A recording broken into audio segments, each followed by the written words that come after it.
This is Bertrand Dale Comparet, and I have a few things in my mind about which I'd like to talk to you. The first of these is the fact that contrary to what is taught in most churches, Noah's flood was not worldwide.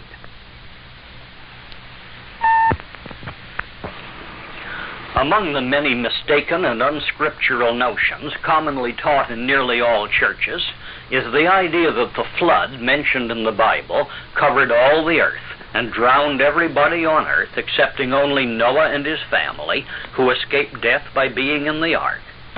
So many churches have firmly insisted that the Bible says this, when there is ample proof that the flood was not worldwide, that they have destroyed the faith of multitudes of people in the Bible, made atheists or agnostics out of hundreds of thousands of people who might have become Christians if they had only been taught the truth about the Bible.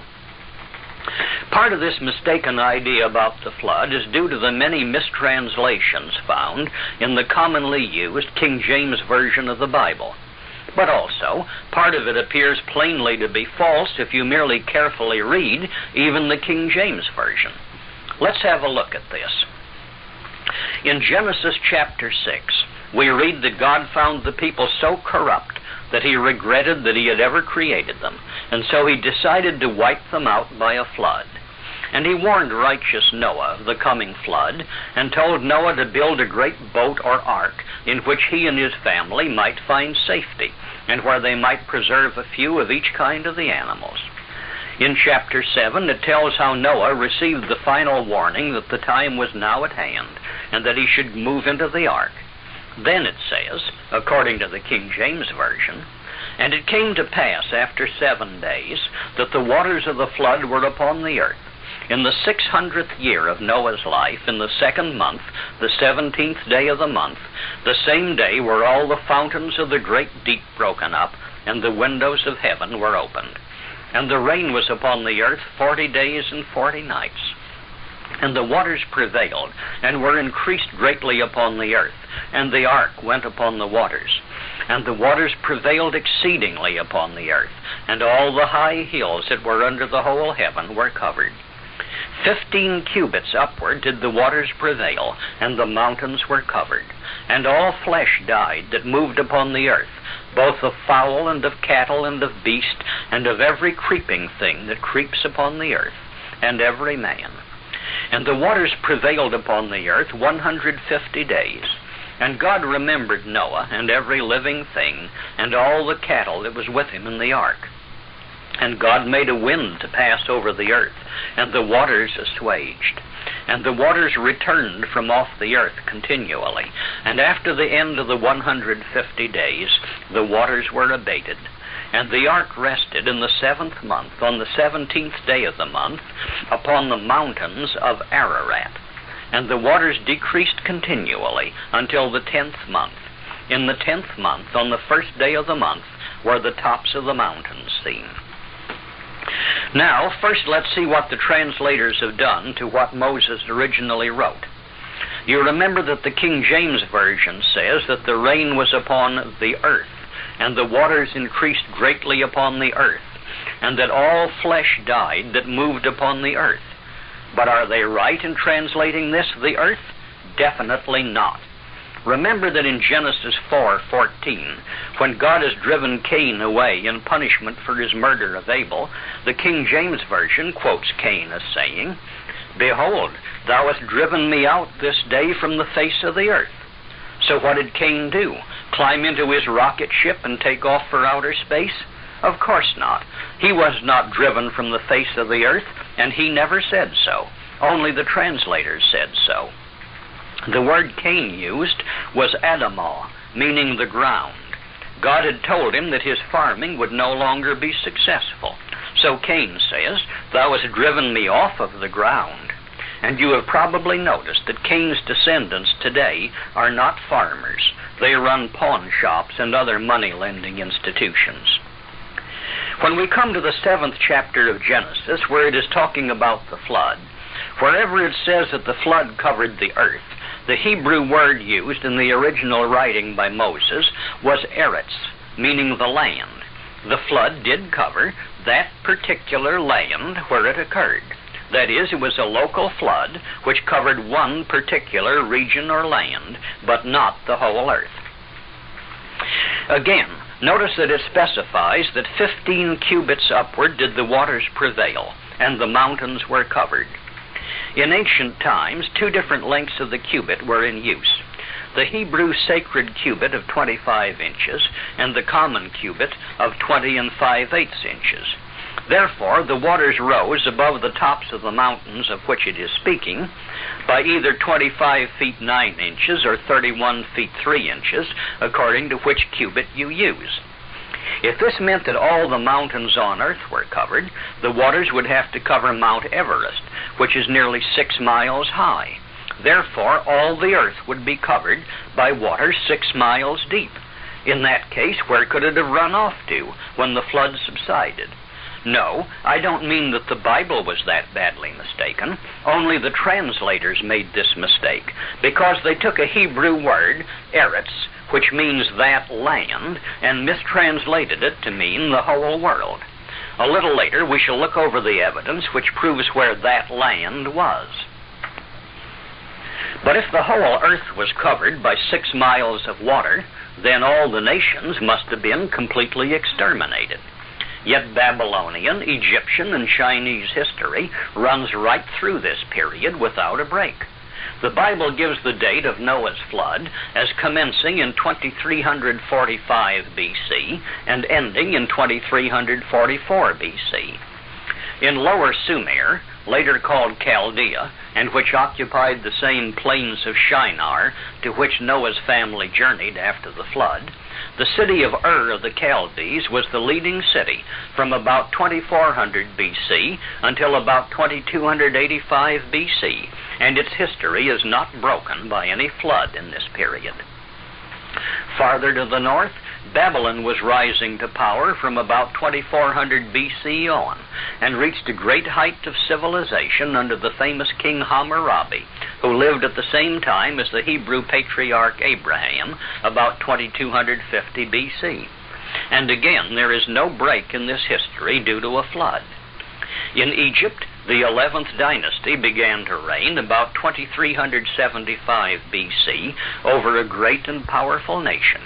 The 11th dynasty ruled Egypt to about 2212 BC, and were followed by the 12th dynasty, which ruled to about 2000 BC. There was no break in the 11th dynasty at the time of Noah's flood, 2345 BC, and the nation continued to be large and powerful throughout this period. Reasonably accurate history of China begins nearly 3000 BC. The Shu King, the historic record of China, shows that King Yao came to the throne in 2356 BC, 11 years before the start of Noah's flood, and that he ruled China for many years after the flood. During the reign of King Yao, the Shu King reports that the Huanghe River, which drains mountains and a great basin in Xinjiang province, had excessive floods for 3 generations. Here again, there was no break in history. The Chinese nation was not wiped out, but its own records show that it continued in existence right through the period of Noah's flood. Therefore, the Bible is correct in stating that the flood covered only Eretz, that land, and that the translators are wrong when they change the meaning of what Moses really wrote in the 7th chapter of Genesis and say that the flood covered all the earth. This leaves us ready to inquire where the flood did occur.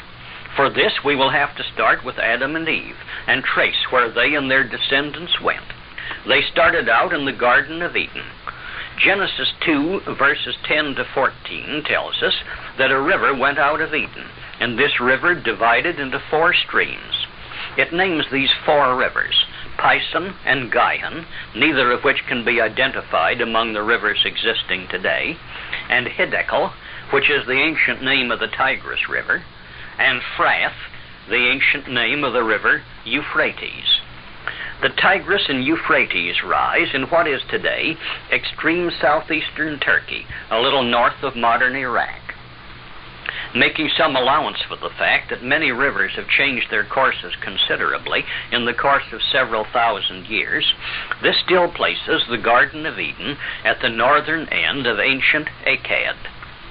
When Adam and Eve were driven out of the Garden of Eden, Genesis 3, verse 24 tells us that God placed cherubim with a flaming sword at the east side of the Garden of Eden to keep Adam and Eve from returning and having access to the tree of life. If this guard was to accomplish anything, it must have been placed between Adam and the Garden of Eden. So we see that Adam and Eve were driven out to the eastward. From Eden, Adam's course would naturally have led him across northern Iran, around the southern end of the Caspian Sea, into what was formerly called Chinese Turkestan, and today is known as Xinjiang Province, in the extreme west of China. In the southern part of Xinjiang, there is a great basin rimmed by high mountains on all sides, but with an outlet on the eastern end of it, through the mountains where the headwaters of the Huanghe, the Yellow River, rises. This basin is today nearly all desert, but it bears the evidence of a fertile and heavily inhabited past. Explorers have found ruins of ancient cities uncovered by the drifting sands of the desert. Also, the known geological structure shows that in ancient times, at least, beneath this desert lay an enormous underground natural reservoir, great caverns filled with water, the same geological structure which furnishes artesian water in many parts of the world today.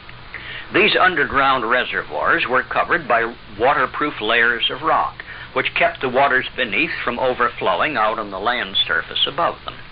In this mountain-rimmed basin, which was then a fertile, well-populated land, Adam and Eve, or at least their descendants of a few generations later, settled.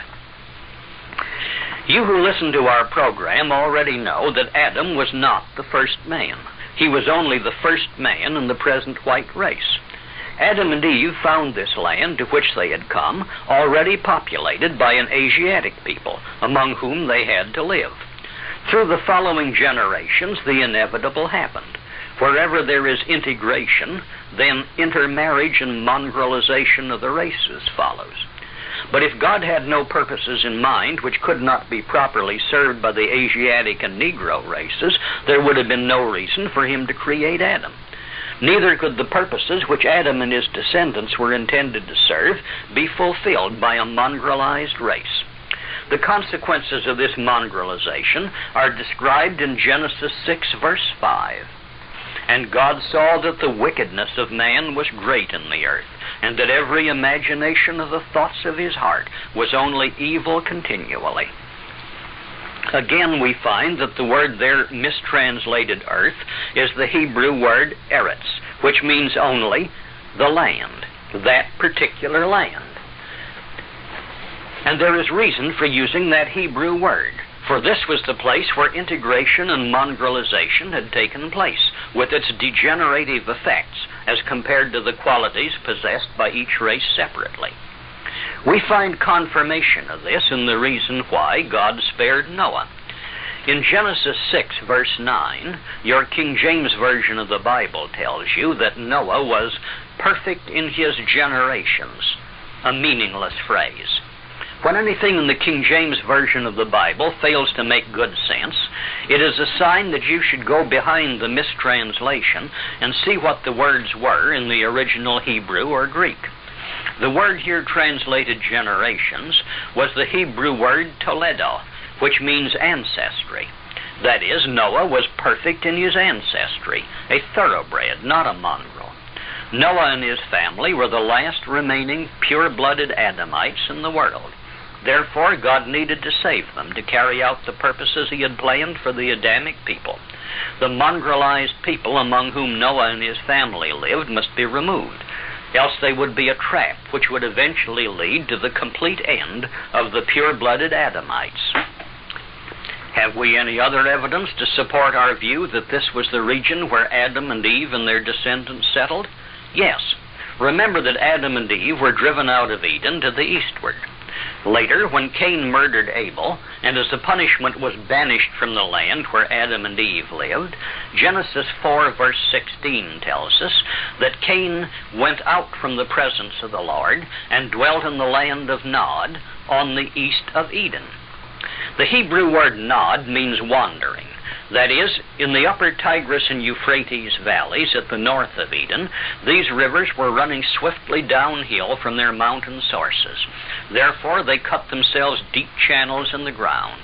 And even today, we can find the traces of the ancient diversion dams built by the ancients to raise the water level up close to the surface of the ground so they would not have to pump it so high to get it into their irrigation canals.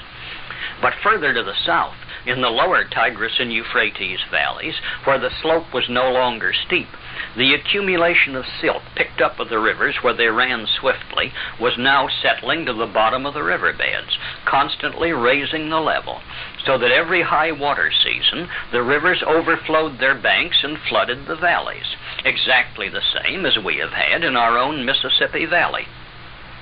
These annual floods washed away the people's houses and sent them fleeing far away to high ground. Therefore, it was correctly called the land of Nod, the land of wandering. Here Cain settled and taught the people to build high dikes along the river banks, just as we have done along the banks of the Mississippi River. This enabled them to stop the annual floods, so they could now build permanent cities of good houses in the lower Tigris and Euphrates valleys, the land then called by its own inhabitants Sumer, and later called Chaldea. In a very few places, the Bible calls it the plain of Shinar. That is, Cain went back westward from where Adam and Eve lived. It was thus that Cain started his great empire. Yes, Cain is a well-known historical character, not found only in the Bible, but he is known in history under another name. He established an empire which extended from the Persian Gulf to the Mediterranean Sea, and even took in some of the larger islands in the Mediterranean Sea. Someday I'll tell you about Cain and his empire, but that's another story. Another bit of evidence is found in Genesis 11, verse 2, which tells us that after the flood, Noah's descendants journeyed from the east until they came to the land of Shinar. Therefore, they must have come from some place east of the Tigris and Euphrates valleys. And the only place where such a flood as the Bible describes could have occurred, eastward from the Tigris and Euphrates valleys, is this mountain basin in Sinkiang, which I have been talking about. Another bit of evidence is found in the high water mark found in many places along the mountains which rim this basin, showing that at one time this basin was a lake extending to this well-marked shoreline. The mountains which rim this valley were not fully covered, for many of them range from 16,000 to 25,000 feet in height, and one even rises more than 28,000 feet. But within the basin are several smaller mountains which could be fully covered by a flood held within the higher rim of the valley. In short, this basin, through which flows the Tarim River, and which is sometimes known as the Tarim Basin in southern Sinkiang, is identified as the site of Noah's flood. In your King James Version, Genesis 7, verses 11 and 12 read, "In the 600th year of Noah's life, in the 2nd month, the 17th day of the month, the same day were all the fountains of the great deep broken up, and the windows of heaven were open. And the rain was upon the earth 40 days and 40 nights. More careful translation makes clear what really happened. In Moffat's Modern English Translation we read, "The fountains of the great abyss all burst, and the sluices of heaven were opened." In Smith and Goodspeed's American Translation it says, "The fountains of the great abyss were all broken open, and the windows of the heavens were opened." That is, a great earthquake broke up the waterproof layer of rock over the immense water-filled abyss or cavern beneath this Tarim Basin, causing the floor of the valley to settle, and allowed an enormous underground reservoir to overflow and to submerge the valley floor. The great earthquake in the Himalaya mountains about 10 years ago produced similar effects in some places. Of course, the 40 days of torrential rains added to the flood. This filled the valley high enough to submerge the low mountains which were inside the valley. This is exactly as Genesis 7, verses 19 to 20 says. Don't be misled by the mistranslation, all the high hills that were under the whole heaven were covered. The word mistranslated heaven is merely the Hebrew word shameh, meaning the sky. Since this Tarim Basin is somewhat more than 350 miles wide by more than 650 miles long, all the sky visible from anywhere near the center of this valley would cover only this valley, and therefore only those lower mountains which were within the valley itself. But what about Genesis 8, verse 4, reading, "And the ark rested in the 7th month, on the 17th day of the month, upon the mountains of Ararat"? Sometimes failure to translate can be just as misleading as outright mistranslation. Most people understand this to mean Mount Ararat in Armenia, some 1,600 miles west of the Tarim Basin. But this is not what the Bible says. First of all, note that it says mountains of Ararat, mountains being in the plural, while Mount Ararat in Armenia is only a single peak.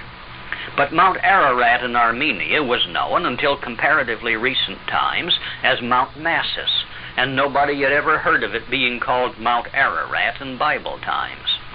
Furthermore, the Hebrew word Ararat means only the tops of the hills. Therefore, correctly translated, Genesis 8 verse 4 merely says that the ark came to rest upon the tops of the high hills, some of the lower mountains which were within the Tarim Valley. A recent newspaper report mentions an expedition equipped with the latest electronic equipment which is going to Mount Ararat in Armenia to find the ark, and which will melt the ice which covers the ark by coating it with black powdered carbon. But they won't find Noah's ark, for it is not there. Several expeditions have gone to this Mount Ararat to find the ark, and some of them got within sight of a mast on the side of a mountain, which, from that particular point of view, looked to be shaped somewhat like a ship. That point has been very carefully inspected from the air by airplanes flying over it very close, and it has proved to be nothing but a ledge of rock, which does give a silhouette shaped like a ship when seen from the right direction. I needn't mention the many places, such as the Grand Canyon and so forth, where similar ship rocks can be seen, and none of them are Noah's Ark. So when we carefully examine the whole affair and correct the mistranslations, we find there is no conflict between what the Bible really says and either science or history. In fact, there never is any such conflict. It is only the preachers who find themselves contradicted by either science or history. And that is only because they either won't take the trouble to find out what the Bible really says, or because they have made the mistranslation a supposedly sacred church doctrine, and now they are stuck with it. Don't let any church shake your faith in the Bible.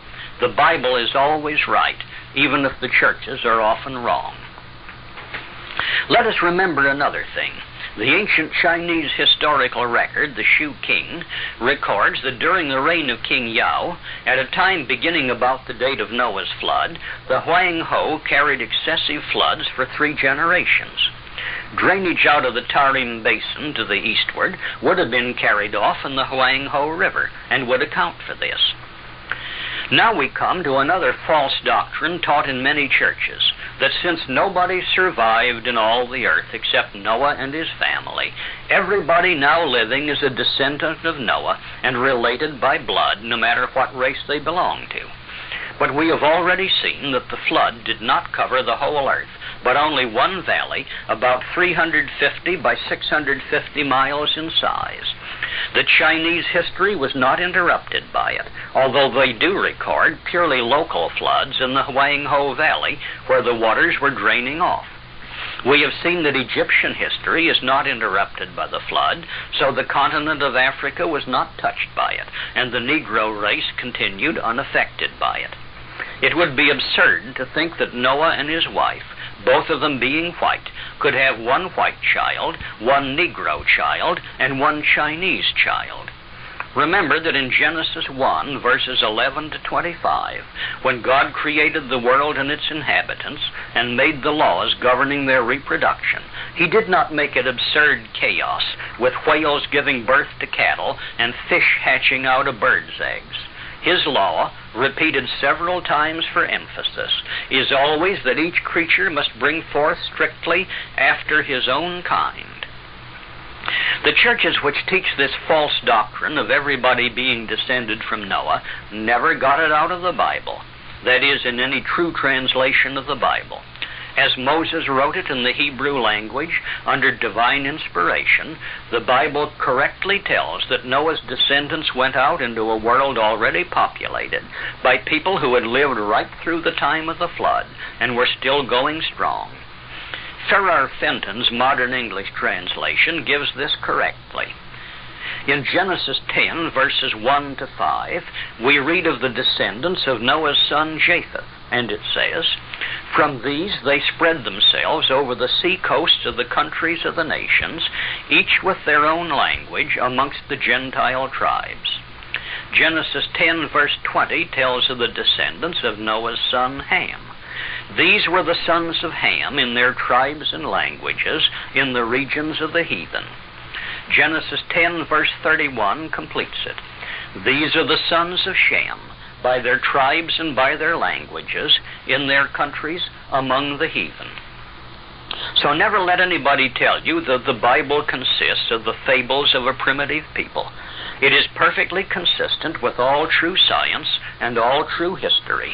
It is the history of our race, the Anglo-Saxon, Scandinavian, and Teutonic white race.